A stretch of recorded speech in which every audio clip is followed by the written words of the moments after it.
Perkembangan penyiaran tidak hanya dirasakan di media saja, namun juga di semua aspek.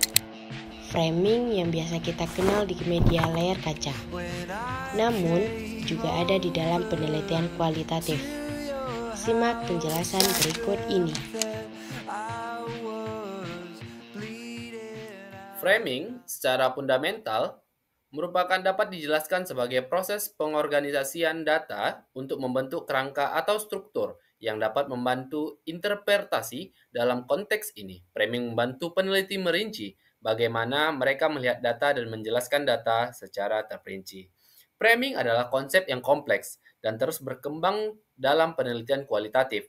Namun, dengan memahami dasar-dasarnya, kita dapat menggunakan untuk mendapatkan pemahaman yang lebih mendalam tentang realistis dan bagaimana realistis dimaknai oleh orang yang berbeda.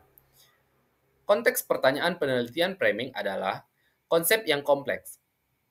Oleh karena itu, seseorang kita dapat mendapatkan pemahaman yang lebih mendalam tentang realistis dan bagaimana realistis dimaknai oleh orang-orang yang berbeda.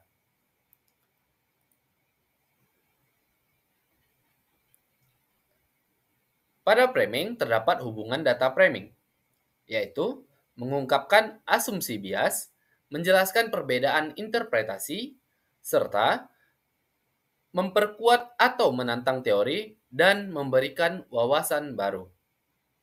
Mengungkapkan asumsi bias merupakan data framing yang dapat membantu peneliti untuk mengidentifikasi asumsi dan yang mungkin mempengaruhi interpretasi data.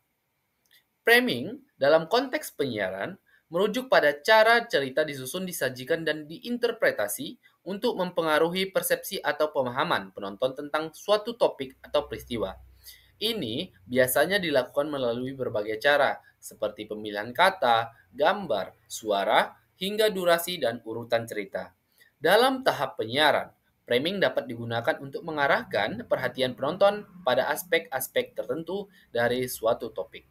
Sedangkan dalam penelitian, framing sangat berpengaruh pada penelitian kualitatif. Nah, yang kedua, menjelaskan perbedaan interpretasi. Data framing dapat membantu peneliti untuk memahami mengapa orang yang berbeda mungkin memiliki interpretasi yang berbeda tentang peristiwa yang sama. Framing juga dapat digunakan untuk mempengaruhi opini. Dalam penyiaran, pandangan penonton terhadap suatu isu atau individu dapat diarahkan melalui sistem framing. Misalnya, dalam liputan yang positif atau negatif untuk menggambarkan kandidat atau partai politik tertentu yang dapat mempengaruhi cara penonton memandang mereka. Lalu, bagaimana dengan hubungan data framing tentang memperkuat atau menantang teori?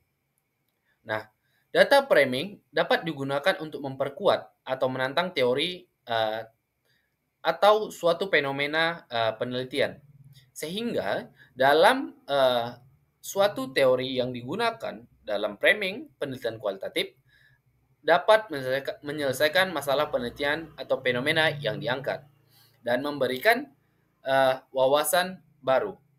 Data framing yang dapat memberikan wawasan baru tentang suatu fenomena yang mungkin tidak terlihat dengan analisis data kualitatif tradisional.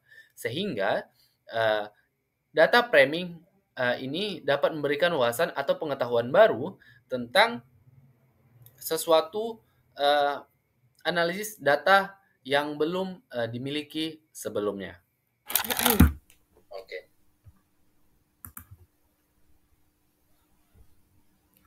Selanjutnya adalah peran data framing. Framing membantu mengarahkan fokus penelitian, memastikan bahwa variabel yang dipilih relevan dengan tujuan penelitian, dengan merinci hubungan antara variabel dan pertanyaan penelitian. Peneliti dapat minimalkan risiko pengumpulan data. Peran data framing. Baiklah, selanjutnya saya akan melanjutkan peran data framing. Framing membantu mengarahkan fokus penelitian, memastikan bahwa variabel yang dipilih relevan dengan tujuan penelitian, dengan merinci hubungan antara variabel dan pertanyaan penelitian. Peneliti dapat meminimalkan risiko mengumpulkan data yang tidak relevan. Kemudian selanjutnya yaitu analisis data framing. Yang pertama, identifikasi pola atau temuan utama, melibatkan pemeriksaan data secara menyeluruh untuk menemukan hubungan atau pola yang sesuai dengan pertanyaan penelitian dengan memahami temuan utama. Saat melakukan analisis data framing, langkah awal adalah mengidentifikasi pola atau temuan utama.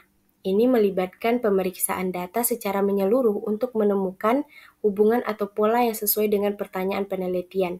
Dengan memahami penelitian dapat melanjutkan untuk merinci interpretasi dan implikasi temuan tersebut. Kemudian,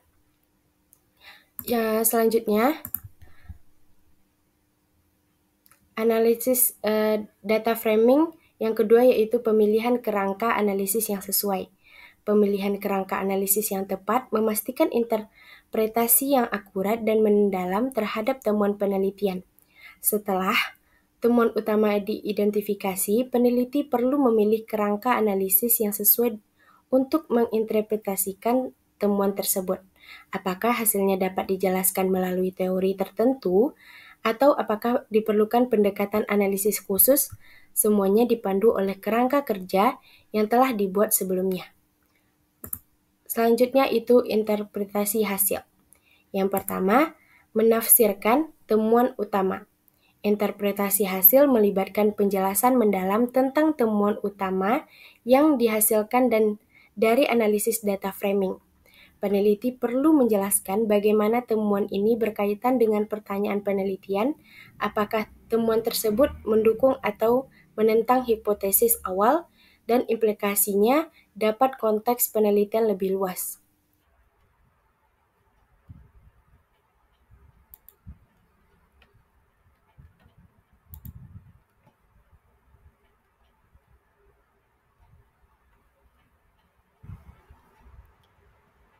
Mengaitkan hasil dengan pertanyaan penelitian. Langkah terakhir dalam analisis data framing adalah mengaitkan hasil dengan pertanyaan penelitian. Ini melibatkan penarikan kesimpulan yang menyeluruh tentang apakah pertanyaan penelitian telah terjawab, sejauh mana temuan mendukung literatur yang ada, dan apakah ada implikasi praktis atau kebijakan yang dapat diambil dari hasil. Tantangan dan strategi dalam menggunakan data framing. Pertama, bias potensial, yaitu peneliti perlu menyadari potensi bias dan berusaha untuk meminimalkannya dengan pertimbangkan berbagai perspektif dalam framing mereka.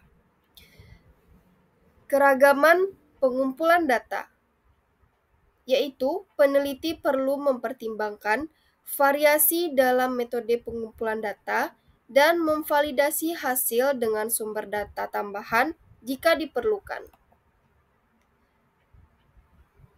Selanjutnya, penggunaan multiple frames. Dengan melibatkan multiple frames, peneliti dapat memastikan bahwa analisis mereka lebih holistik dan meminimalkan risiko bias yang mungkin timbul dari satu sudut pandang saja. Terakhir, validasi hasil dengan metode tambahan, yaitu peneliti dapat menggunakan triangulasi, yaitu membandingkan temuan dari berbagai sumber data atau menggunakan metode analisis yang berbeda.